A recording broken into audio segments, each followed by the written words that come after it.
To begin the surgery, your physician will make an incision in the skin over your hip joint, cutting through the skin, soft tissue, and muscle to access the hip. Once the hip is reached, the ball is dislocated from the socket and removed from the end of the femur with a saw. The socket, or acetabulum, is exposed. After measuring the size of the socket to guide accurate selection, the appropriate reamer, a cheese grater type device, is used to create a perfect hemispherical bone socket that matches the external shape of the acetabular cup. The cup is carefully positioned in the bony socket. This cup is held in place using a number of methods depending upon surgeon preference and your bone quality. These methods may include bone cement to hold the cup in place.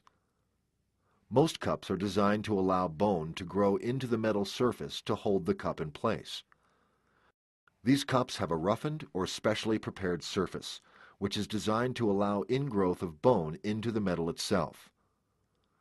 This type of fixation may be augmented by screws to help fix the cup in place while bone growth takes place. The inside of the femur, or thigh bone, is then cleared with various types of devices, and a prosthesis is placed into the femur. A trial ball is placed on the top of the femoral stem, and a plastic insert is placed into the cup. The hip joint is then articulated by placing the ball in the artificial socket. The hip is evaluated for the type and amount of motion it has and the stability of the joint. That is, the inability of the ball to dislocate from the socket easily. Once the appropriate combination has been found, the ball is then placed onto the femoral stem and the final insert is placed into the cup.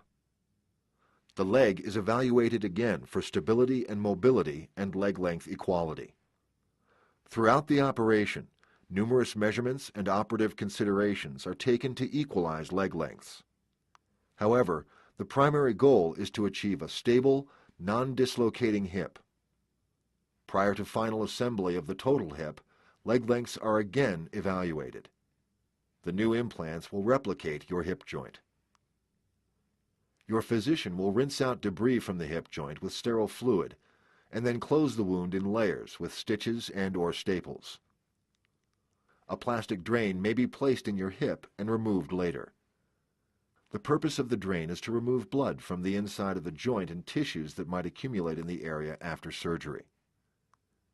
When you awaken from surgery, you will be in the recovery room.